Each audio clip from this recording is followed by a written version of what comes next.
আসসালামু আলাইকুম স্যার। আপনার নাম কি? জি, কাজী ফাহমিদা বন্যা। আচ্ছা, আপনার কি মনে হয় যে পোস্টের জন্য আপনি অ্যাপ্লাই করেছেন সেটাই আপনি পারফেক্ট? জি স্যার, আমি মনে করি এই পোস্টের জন্য আমি পারফেক্ট। আপনি এত কনফিডেন্ট? জি স্যার, আমি 100% কনফিডেন্স। আপনি বলুন তো, সহজ দিয়ে শুরু করি, ডিম আগে না মুরগি আগে? স্যার, আমার মতে মোরগ আগে। কেন আপনার কাছে মনে হলো যে মোরগ আগে? সৃষ্টিকর্তা প্রথমে আদমকে সৃষ্টি করেছিলেন, তারপরে হাওয়া, আর তারপর তাদের ঔরস। আর সেই জন্য আমার মনে হলো যে সৃষ্টিকর্তা প্রথমে মোরগ সৃষ্টি করেছেন, তারপরে মুরগি, আর তারপরে তাদের প্রজননের মাধ্যমে ডিম, তারপরে তাদের ঔরস। ব্রিলিয়ান্ট। আচ্ছা, এই পেনটা নিন, আপনার পিছনে ওই যে বোর্ডটি আছে আপনি সেখানে যান।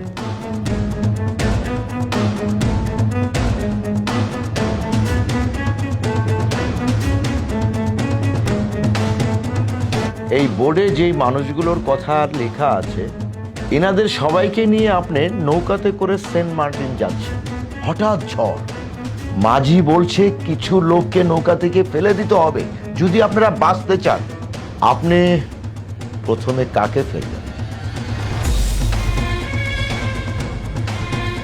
কেন? স্যার, প্রতিবেশীরা তো দুধের মাছি। আমার সামনে আমার প্রশংসা করবে আর পিছনে আমার গিবত দিবে।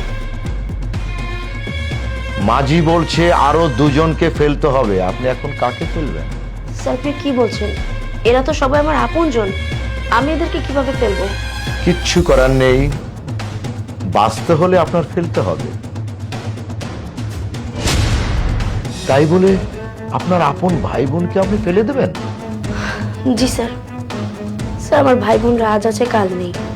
আজ ওদের বাসায় বেড়াতে যাব, দু একদিন ভালোই আপ্যায়ন করবে, কিন্তু তৃতীয় দিন বিরক্ত হয়ে যাবে।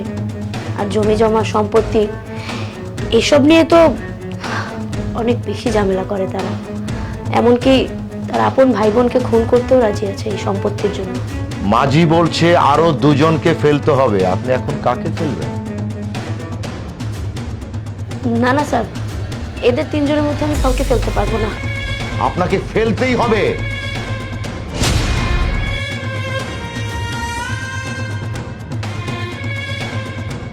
স্যার, আপনি কি বলছেন? এরা তো একদমই আমার আপনজন, স্যার আমি এদেরকে ফেলতে পারবো না।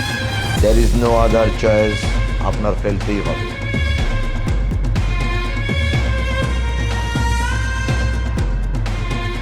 আপনি আপনার মা বাপকে ফেলে দিলেন? জি স্যার, আমি আমার নিজের বাবা মাকেই ফেলে দিব।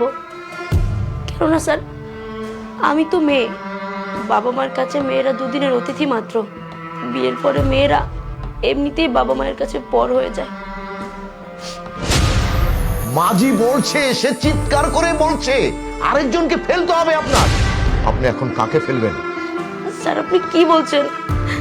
স্যার, একজন তো আমার পেটের সন্তান, আরেকজন আমার স্বামী। স্যার, আমি এদের উভয়ের একজনকেও ফেলতে পারবো না। আপনার নিজেকে বাঁচাতে হলে একজনকে ফেলতেই হবে, প্লিজ বলুন। স্যার, আপনি প্রশ্ন চেঞ্জ করুন। স্যার, আমি এই পরীক্ষা আর দিব না স্যার। 1 2 3।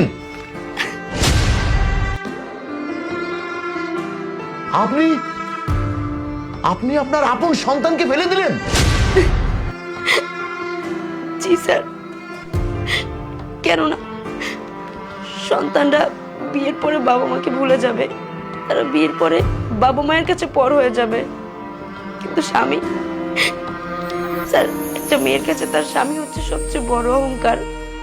স্বামী মৃত্যুর আগ পর্যন্ত থাকবে।